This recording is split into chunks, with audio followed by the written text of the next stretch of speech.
Hello, everyone. We'd like to welcome you today to the community hearing on homelessness, housing, and hunger. I want to thank everyone for attending today to hear both from our hearing panel, which is made up of elected officials and decision makers and commissioners, as well as the folks who are testifying today, both with lived experience and who work in advocacy. So today we are going to hear opinions and ideas on how to address some of the most dire situations, both here in Los Angeles and in the state of California. California has over 161,000 people who are homeless in the state. There are a lot of people who are hungry and need to utilize food banks in order to survive. And there are lots of children who go to sleep hungry every night. And we are facing a housing crisis here, both an affordable housing crisis as well as renters who are rent burdened and having trouble paying rent. So I'm so excited today to have our moderator here, who is Tammy Mack. And she is the #1 afternoon radio personality in Los Angeles with African American audiences on Radio Free 102.3 KJLH. She also hosts her own television show, the Tammy Mack Late Show, on KCOP Channel 13 at 6 p.m. and nightly on the digital platform. So please tune in, Fox Soul TV. She is a 3-time NAACP award-winning actress, and her nonprofit, Tam Talks, serves to inspire and uplift women through the arts. One of those productions has been commissioned by the AIDS Healthcare Foundation. Thank you. This is a production of Housing as a Human Right, as well as AIDS Healthcare Foundation, and toured nationally to bring awareness to AIDS, HIV. Follow Tammy Mack on Instagram at The Tammy Mack Show, and it is my very great pleasure to introduce Tammy Mack from KJLH.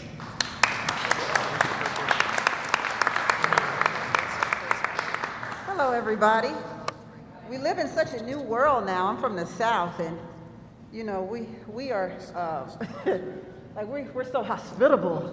I feel weird doing all this new stuff. It's just wearing masks and sanitizing everything. Can you hear me clearly now? Excellent. Good morning, everyone. Good morning. I'd like to think this is a good day because we're here to talk and to come to some solutions about the homeless issues in Los Angeles County. And so this is a good day to be able to talk to each other and to testify about how we can help, what we can do, and what the problem is. So let's look at this as a good thing today, y'all. It's a good thing. So let's start with this good thing. I tell you, my mother-in-law's like, oh, Lord, she lives in Memphis, Tennessee. Oh, Lord, I just don't know about LA. I mean, you know, down there in California over there, y'all got all them homeless people. And I'm like, listen, there are solutions, and we're working on them. Just like there are problems in other places and areas, and you're working on them. So let's not be so judgmental. Only I didn't say that out loud because she's my mother-in-law. So let me introduce to you today the hearing board. We have Senator Henry Stern. Senator Henry Stern represents nearly 1 million residents of the 27th Senate District. Stern has chaired the Senate Natural Resources and Water Committee since 2018 and sits on the Senate's Budget, Environmental Quality, Judiciary, and Energy, Utilities, and Communications Committees, as well as the Budget Subcommittee on Resources, Environmental Protection, and Energy. He is exploring new ways to combat chronic homelessness and hunger issues. Henry, Senator Stearns? Let's go with Henry. Okay. Let's do that, because we're actually in a room together, and it feels very good to be here. Yes, it does. So thank you for having me. Thank you.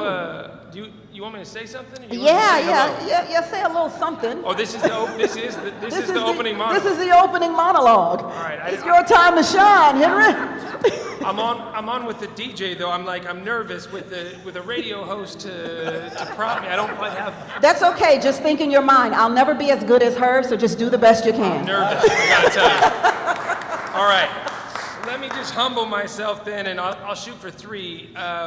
I just want to say that I appreciate that we're kicking off today talking about food insecurity and talking about hunger, because we don't think about this bottom piece of the puzzle falling out enough when we talk about housing insecurity or housing affordability or our homelessness epidemic. We leave out the driving factor that food insecurity plays, and that the systemic development of Los Angeles and the deserts that have emerged in our public health infrastructure to serve communities in poverty, communities of color, that manifests itself in hunger every single day.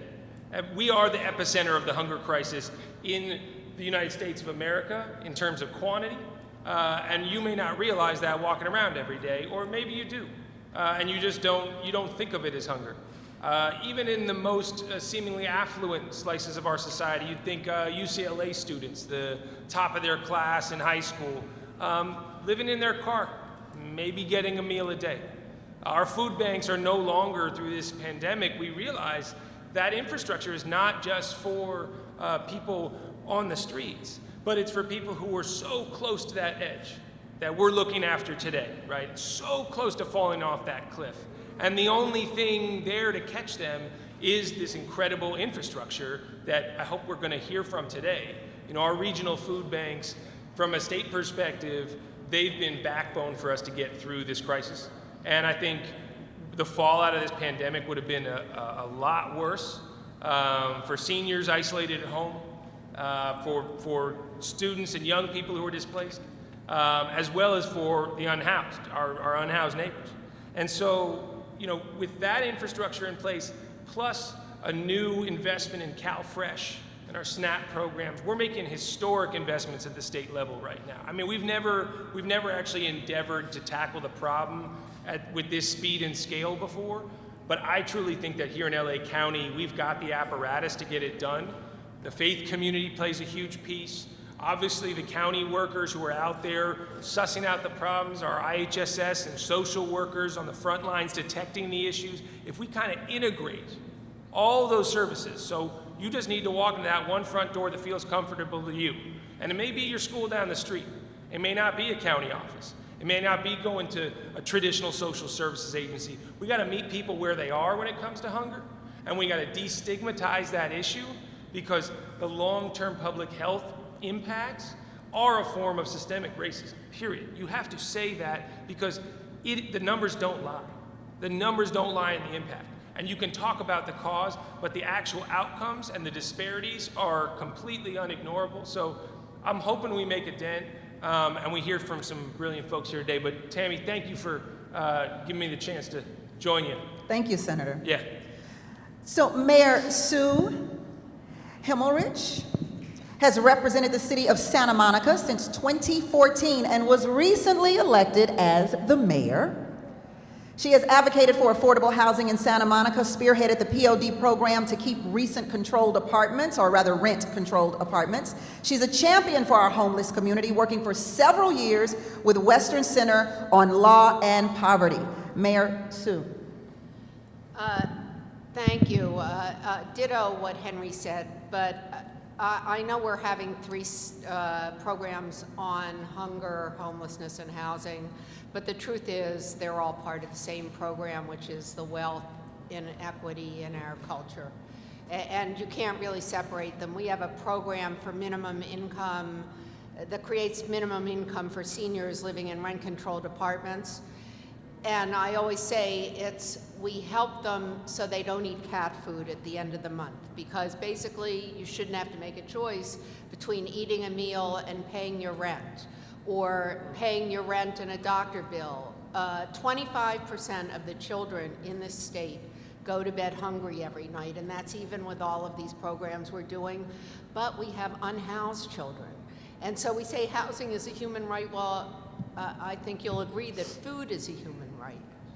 Safety is a human right. All of these are human rights that have long been denied people because of wealth inequities in our society. I've been working on this for many, many years outside of elected politics. I'm serving what I believe will be my last term now. I always said I would do this for 8 years, but I'm so happy to see activists out here who will continue to do the work, and thank you all very much for what you do. Thank you, Mayor Himmelrich. John Erickson is a West Hollywood City Council member.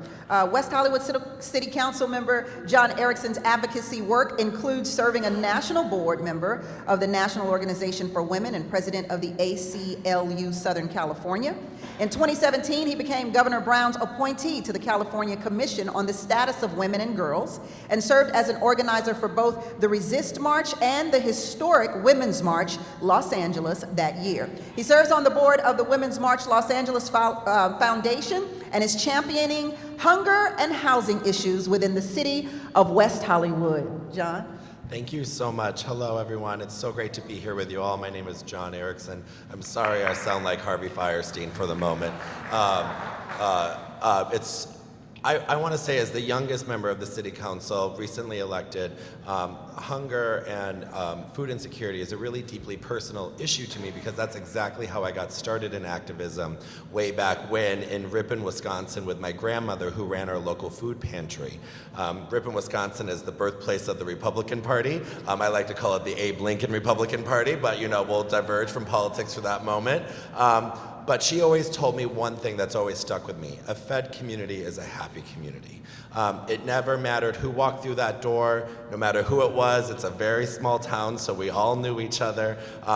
She would never ask any questions, and she would make sure every person went home fed because you never knew where or how that would impact the rest of their lives. That's stuck with me throughout my entire activism, my entire life, and I'm deeply honored to serve the people of the city of West Hollywood, where we are an interesting little city. We're 1.89 square miles. We're 36,000 people, so we're very dense, and so there's a lot of people. But disproportionately, when you look at our statistics, we have a large proportion of individuals who are LGBTQ. 46% of our city is actually identifies in the LGBTQ family. We have a large proportion of seniors, people with disabilities, and also people living with HIV/AIDS. We are that city that was founded in 1984, so we're a young city compared to my friend to the right here. And so what we do is so important because we contract for a lot of our services. COVID-19 hit our city and our residents extremely hard, like it did everywhere else.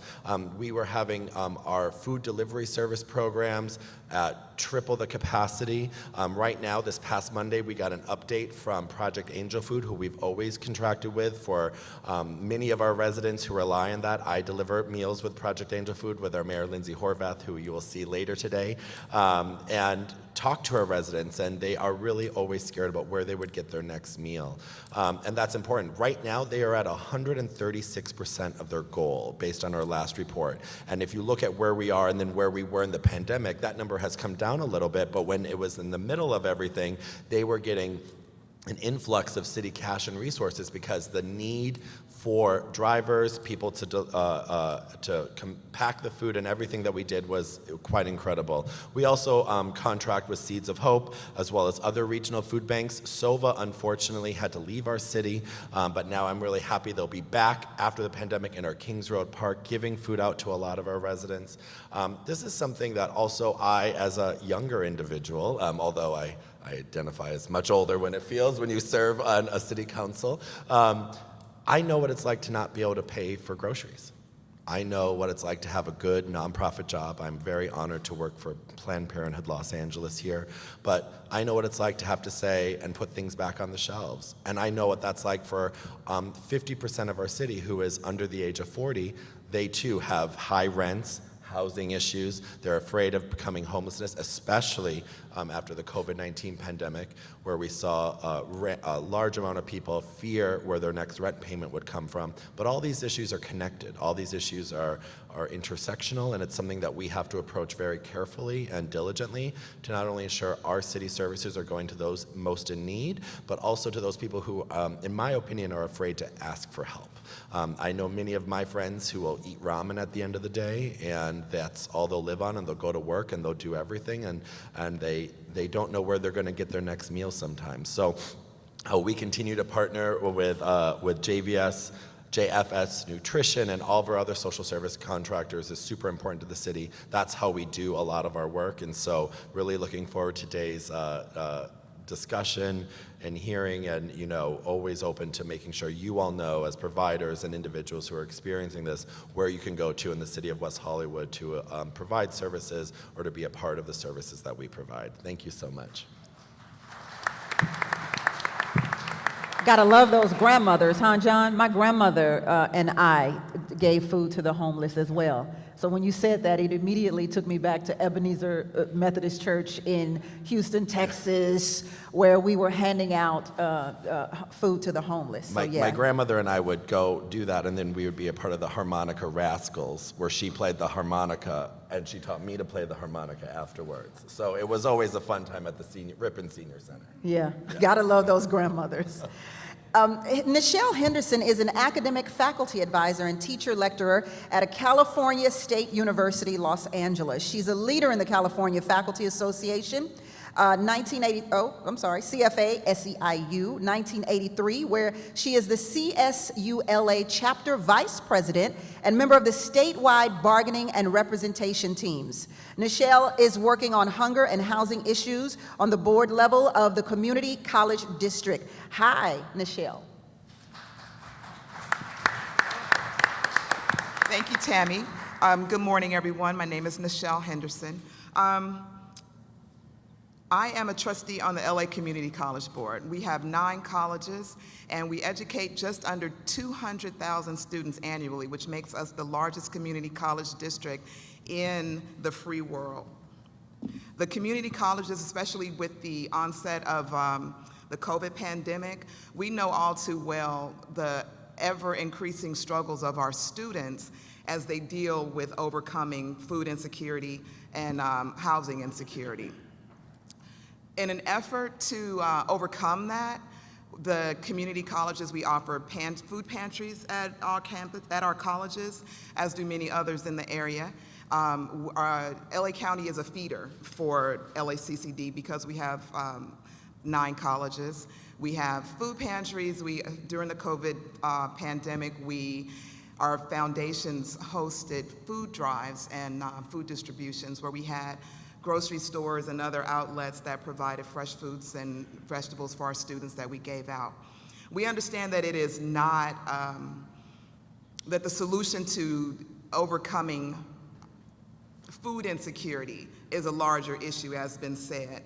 Our students deal with homelessness and housing insecurity. A lot of our students are older with children, single parents. We have a number of justice-involved people. We have former foster youth.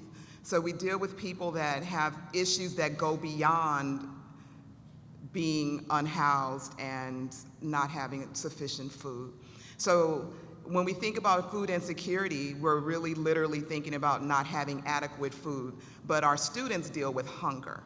And when you are forced to consider paying for tuition or purchasing books and paying fees as opposed to buying food, for most of us, we would say that's a no-brainer. We won't go to school. But many of our students, that is their goal and their dream and their aspiration because they understand that education is truly the key to their future. And at the community colleges, we want desperately to make sure that our students are able to be successful. So in keeping with that, we work diligently to connect our students with resources such as LA County 211, where they have direct access to food, housing, childcare, and financial assistance.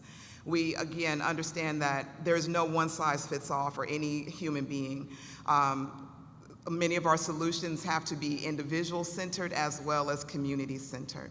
But we are very committed to making sure that our students are able to achieve their dreams and literally live, because housing is important to us, as well as making sure that you are able to eat. So I thank you so much for the opportunity to be here before you today and engage in this very much needed discussion. Thank you.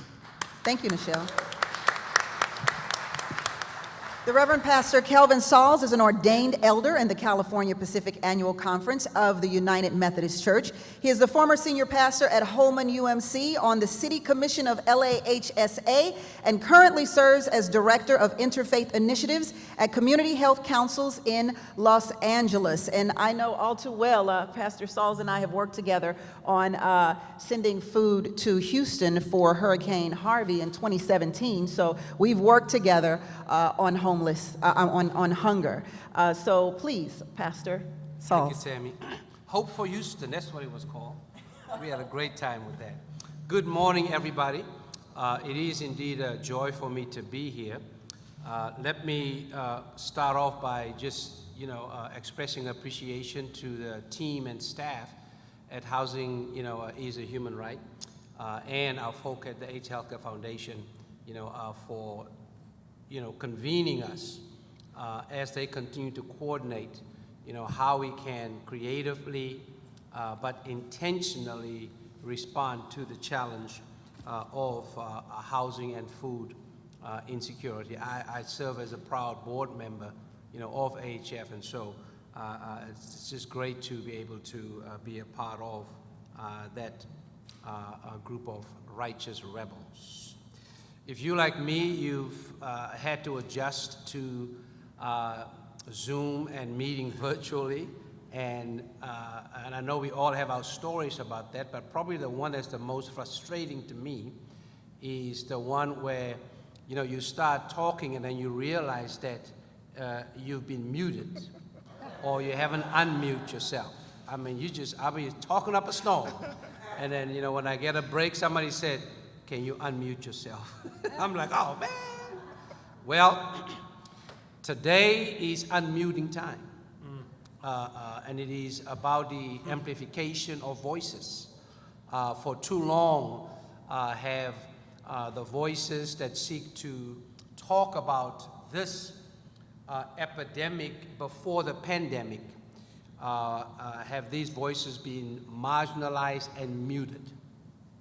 And so here we are together, and I'm looking forward to listening, to learning, and to see how we can move from this place to see how it is that we can, intentionally respond to this moral crisis, because that's what it is. We got to call it what it is, especially for us here in the city and the county of Los Angeles, where we are surrounded with opulence, influence, as the second largest city, in the country and in the state, that has an economy that rivals, several countries. We talk about a nation state. When you hear the governor talk, he talks about a nation state because of who we are, here in California. It is no secret, as I've been doing my work in South Los Angeles around houselessness and hunger, that this is indeed a structural and an institutional challenge. We need to call it for what it is. We cannot continue to stand in the gap relying on the charity, of those. We're grateful for charity.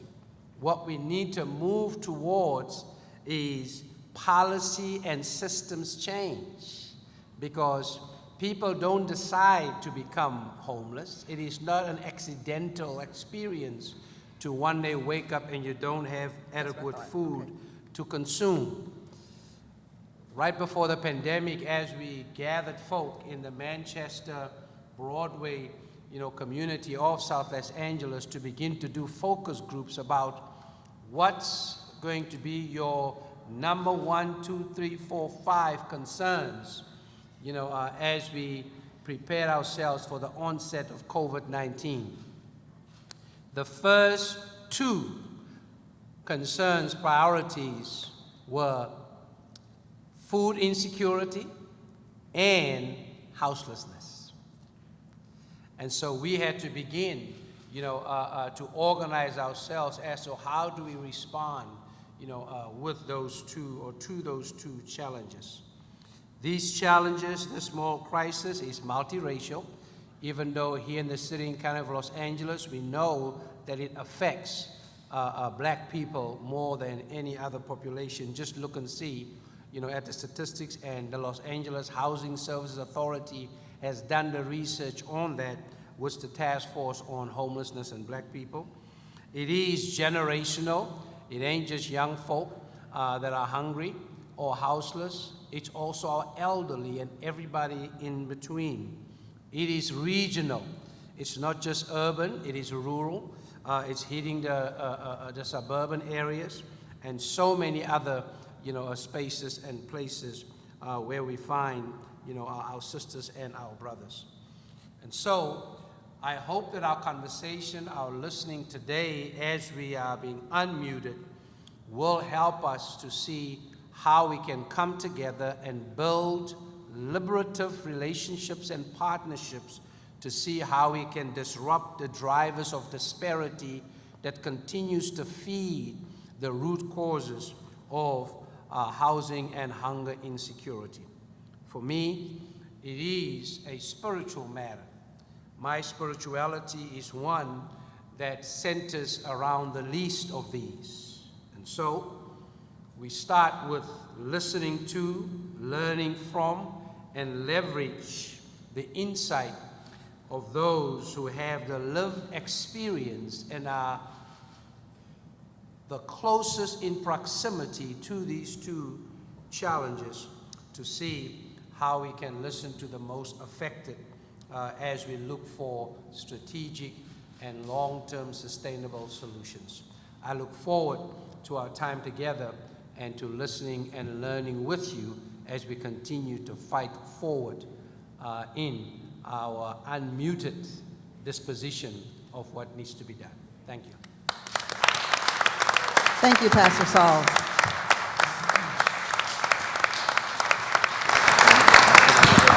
And so our board will now ask questions to those of you who are witnesses there, and anyone can start. I'll start. I'm interested in the community college situation. We have a Santa Monica College in Santa Monica. And I want to ask about two things in community colleges, and the first is about housing, and the second is about food. So I can tell you that when I started on the Santa Monica City Council, our community college had no way for students who receive food stamps, and I understand that everybody doesn't, to spend them because they had no vendors that took them. And I wonder if anything is being done at the community college district to change that LA-wide. Yes, our colleges are EBT ready. That was part of what we did with our partnership and based on some direction from our board. And in fact, LA City College is the first community college in the nation to have a store that is EBT ready, meaning they meet the federal qualifications for students to walk into their student store and pick up a yogurt or pick up some basic need supplies. Well, and that's sort of what I was asking you. I mean, other than LA City College, are there other sources at the community colleges to? The other 8 colleges, along with City College, have the hot meals program, but City College is the first to also have store access. And my second question is about housing, because my understanding is that 20% of community college students are unhoused, and I wonder what we're doing to respond to that. So absolutely. One is we do have LAHSA representatives on our campus that serve as liaisons, but oftentimes they're faced with the duty of informing our students that they don't qualify or they only qualify for temporary housing. That makes it very difficult to plan a long-term response to education. We also have partnerships with community partners where we place students directly in housing, and that has worked well, but it's very small scale. But what I'm asking about is particularly in terms of the new mental health needs of younger people, et cetera. It seems to me that community colleges should be providing some sort of supportive housing, transitional housing, et cetera, for students who are unhoused, for students who have special needs, for et cetera. And I wonder if there's any discussion of that in the community college system. That is a discussion that's taking place. In fact, our board had a discussion about student housing just last week with their committee of the whole. There's many different opportunities out there, and we think that some of the statewide decision-making will allow for us to be more creative in this realm, and we just need to find the right fit. Thanks very much. That's it.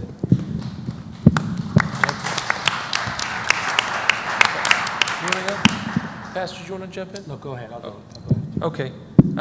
Yeah, one of the benefits I would say of having the largest state surplus in California history is that I think we can do something about some of these problems you all are laying out here. And I think we can change the paradigm for how money moves and isn't all top down, but it's bottom up, starting in the community. So I got to tell you, this has been a very helpful panel. And I guess I want to throw out a few ideas and maybe get a reaction from folks. Some of what we're trying to work on from Sacramento, in addition to having more flexibility and discretion within the LACCD and the community college budget, few different puzzle pieces we're putting together, but essentially become a $1 billion community-based package that approaches this issue from a few different buckets. So there's a $430 million push that Eduardo Garcia and I are leading. He represents the Imperial Valley and out in Coachella, and we're looking at working on sort of resiliency hubs or community-based models that could probably take into account everything from the urban greening and the urban farming to some of these extreme heat events that Kim's talking about, trying to sort of find place-based work driven by CBOs in those communities to then sort of find these areas to deliver services. And I don't see why you don't throw in a community kitchen on top. You want to talk about community land trust, you want to talk about community farming, you want to talk about community safety and support for hydration, but put on top of that those educational services. So that was a very good note. So I got that one written down here. For the training for young people to go do this work, there's a $400 million resiliency core program that's essentially leveraging AmeriCorps to let young people go out and pay for college debt-free if they give the state a year of service working in hunger. So trying to get ways to get young people into those jobs, maybe at a gap year or even to pay for the rest of college. So I'm curious about feedback there, whether you think young people will jump on that. And then the other big piece of it is I'm working with Santiago. I think he's the Assemblymember Santiago, might be the Assemblymember for this area. So he's trying to look at how we shake up or go more community-based in terms of how we move food assistance, especially for undocumented communities who don't have same access to the county-based programming, right? So if we can start working on freeing up CBOs and the NGOs out there to get, say, prepaid cards, that bill's AB 221. So I want to put that on your radar. That's moving through the Senate now. Some of you may even be working on it. SB 108 is a Melissa Hurtado legislation that I'm working with her, and she's out of Fresno, where they have a very acute food insecurity crisis, but it's really going to assess the food access issue in a data-driven way. And I think to Kim's point and to Jackie's point, there's no reason we can't look at a decentralized model that's still data-driven. If you're doing 200 meals, but you're finding the right people, that 200 is a very efficient 200. That's a very powerful mechanism. Even if you're not doing the volume of 5,000 a day, or like you want to do LAUSD, they did 100 million last year, right? And we went to FEMA for that and got them $250 million to backfill 100 million. But 200 matters too if you're finding the right people, if you're spotting the gap. So I got the note here on maybe looking at updates to that legislation to sort of look at how we bring data in from the field, from the work that you all are doing as organizers, and maybe how to use that and make the case, right, for a little bit different model. So and the last one to mention to you all, if you're interested, Sydney Comlager working on it's AB 118 from when she was in the assembly. Now she's Senator Kamlager, former LACC board member with you, Ms. Henderson. So Sydney, we're running the Crises Act to sort of have a multi-jurisdictional approach through Department of Social Services to start funding, say with the money that, say, under Measure J should be going to offsetting some of these systemic drivers, but also state funds. If we can use DSS in a smarter way and fund these county programs, we can start doing this hub-based work. I really believe is the future. And so each one of you know things about your community. So flipping the model a little bit, ideas for y'all to consider going forward. And love your feedback and testimony as we keep pushing on the work, but thank you, yeah. Can I say something real quick? Just to add what he was saying, also one thing to notice is that the farming population in the United States is aging out. So we need also people, young people, to attract them into the agricultural business. I also worked in the Central Valley, Bakersfield, Arbin. I'm familiar with the Imperial Valley as well too, and how some of those communities who are one of the largest growers of food are also facing food insecurity, which is very crazy. And you're like, what? Like they are the growers, and yet the people who live in those communities are not getting access to healthy, nutritious food. So I think it's important that we do invest in our youth, first of all, because I think that we should also create job opportunities in these industries to attract people, and this could be viable careers. People really enjoy growing food sometimes, and urban agriculture is something that's been picking up because we want to also localize our food systems, which is a big issue, right? A lot of our food gets driven from miles away or even through ships, right? So the carbon food traffic is also related to, the issue of climate justice as well too. So more people, our generation is more, I guess, mindful of the environment, and they want to create new strategies, but we need funding opportunities. We need entrepreneurship development, right? Investment in those kind of green jobs. And I think that that's something that urban agriculture could do. And also we could collaborate with the farmers who work in the Central Valley or Imperial Valley and help them distribute their produce, because they are the ones who also were hardly impacted by COVID-19. A lot of farmers markets were closed, but then they opened, right? So a lot of small farmers didn't have the markets to distribute a lot of the contracts for hotels and schools phased out because they were closed, right? So I think that brings a point that we need collaboration in multiple levels, right? We could work for different cities to really create this vision and blueprint to create accessibility to our communities that are in need, and we could use also stimulate our local economy and create jobs. And I think that that's an excellent model that we could use. And our goal should be really to build a model that could be replicated across the globe, because food insecurity is not something that just happens here in the city of Los Angeles. It's a global pandemic. So I think that that's important to point out. Could I make one comment, please, just on that? Senator Stern, I think all of the proposals you've outlined would make a difference. I think overall, the state has not invested in food in general, food systems, food infrastructure, which is ironic given how prolific we are in terms of growing and producing food. So the state has really not been there. They passed through federal funds.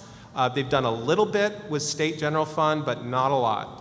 So I think you're on the right track in looking at that. We hosted Assemblymember Santiago, AB 221, with other the undocumented bill, providing help to the undocumented community with other CBOs here in LA. We strongly support that bill and appreciate Assemblymember Santiago leadership in that. And we do have a lot of experience with AmeriCorps, and it's a very good program. Okay. And it leads to, I think, a pathway for some young people who want to move into a career around community organizing, running food, system, whatever the case may be. It's a good pathway for people to try it, have some support, have some training, and then determine when they come out of the program what the next step is. We've hired both AmeriCorps and Vista people on the food bank staff. Thank you. So we're going to take one last question from our board and then break for lunch. Yeah, I think, thank you so much. Let's give them another round of applause, please.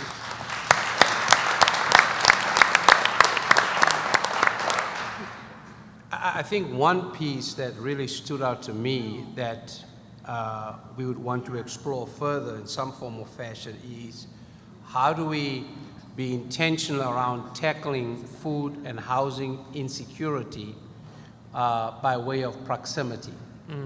It's clear through your testimony that the state capital is too far away from the proximity where people are hurting.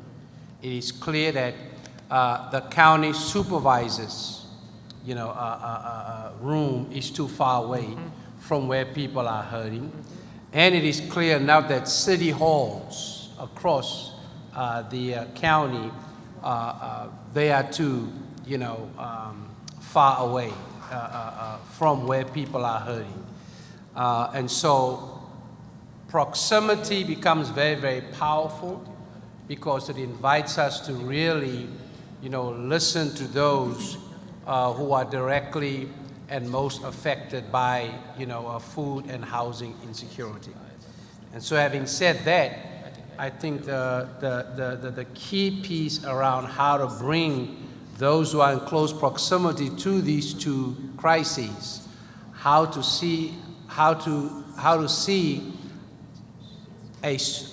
develop a strategy to organize us around issues of not just meeting the direct needs, which is important, but also around policy. We've talked for a while now around the Food Council, the Food Policy Council, and all of that. I don't know how effective that has been, but I'm really, hoping that we can figure out a way of trying to see, one, how we can get the resources to those who are doing direct services, whether it is by way of urban farming, which is more about moving people from just receiving food to actually providing food for themselves. So it's not just about feeding a person for a day, but really, how to help them to own the whole pond, instead of just catching fish for a day. Two, getting the resources to our grassroots organizations because of that proximity. I mean, I'm deeply disturbed, that you straight out of Compton, right? And you say that you haven't received funding and you've been so we need to talk, around there's a new mayor, right? So we need to figure out a way of how to facilitate, these relationships. Two, now, let that inform us for policy, because that's going to be key to get us to the systems change that we need to get to. I am with community health councils, and we are committed to this proximity piece. I mean, I think the slogan I'm going to be using is equity through proximity. How do we bring the resources as close as possible? We right now, last night we had a town hall, in Region 2, because we are the grantees, or we manage a contract for First 5 LA that's dealing with children 0 to 5. And so we, created a program called South LA Decides, which is participatory grant making. The community come up with the priorities, the community facilitates the allocation of the funds to those priorities, you see, in terms of that. And East Compton is one of our communities, so we need to figure out for the next funding cycle how to connect with it. South Central LA is part of that. So our vision is to get these resources to grassroots, around that. So I'm looking forward to see how we can, facilitate, this and need to hear more from you, around, some more effective strategies to be able, to do that. I think young people would be interested in agriculture if we make it sexy. I mean, I think that's very, very important. And the final thing I'll say is, I was born and raised in Johannesburg, South Africa. So during this pandemic, I was doing food distribution in South LA and facilitating resources through AHF's, COVID emergency fund for food distribution in my community in South Africa. So yes, it is multinational, around us. And I think we got to figure out, how to connect it, into being a global, solution for how we move forward. Thank you, Pastor. Can I, if I may? Nichelle and John, I just wanted to make sure, did you guys want to get a question in?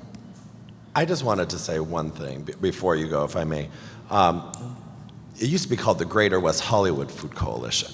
And I'm working tooth and nail to bring them back to West Hollywood. They were chased out by white, affluent people who did not like homelessness outside of their $1 million homes or outside of their Target center. And that's the progressive change that I think we're seeing. You all are the heroes. First of all, we're the sadomasochists who just ask people to vote for us and then do whatever we got to do.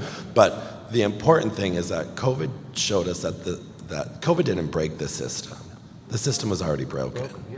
And that's something that we see as individuals, and I hope you all have a pen. My cell phone number is 920-527-8100.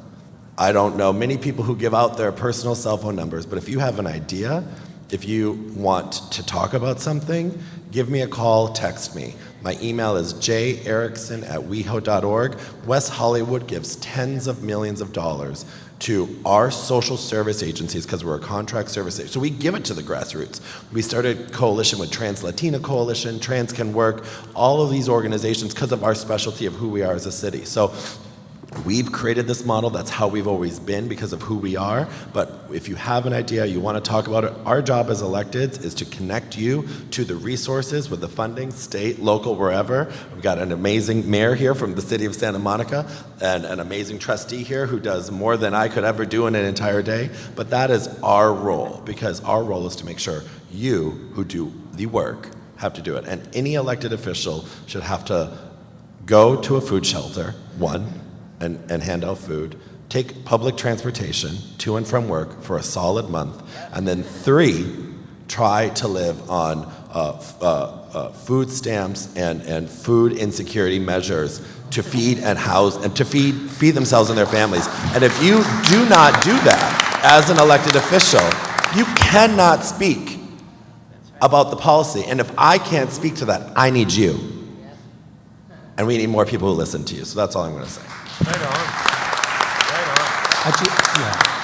I just wanted to say that, first of all, thank you, because I think that some of the things that pretty much were highlighted here today is the need for grassroots to be able to have the resources that they need to be able to work.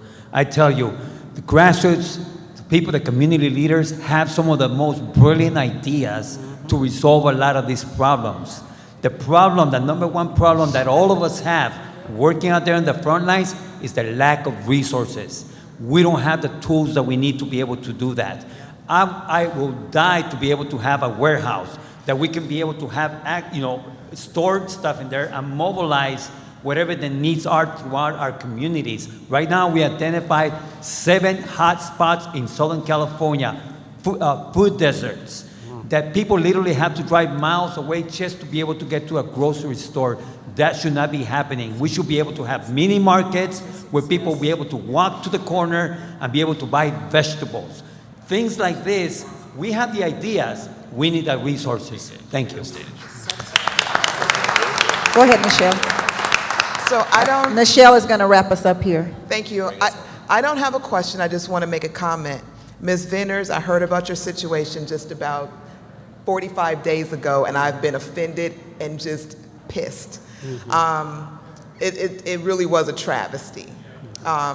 And you are a true community servant. I wanted to say that. But I want to thank Dr. Ryan Corner from LACCD for highlighting some of the efforts that we are making towards dealing with our houseless, our homeless, and our food insecure students. But to each of you, I think often the assumption is that elected officials are very wealthy and we're completely detached from real life, if you will. And many of us have come from the bottom and now we're here to help you. So I can say for myself, I've been on food stamps, I've been a single parent, I struggled to determine how I would pay tuition and purchase books and have food for my kids who are now adults. And We are listening to you. For all intents and purposes, you have preached to the choir. We are here for you.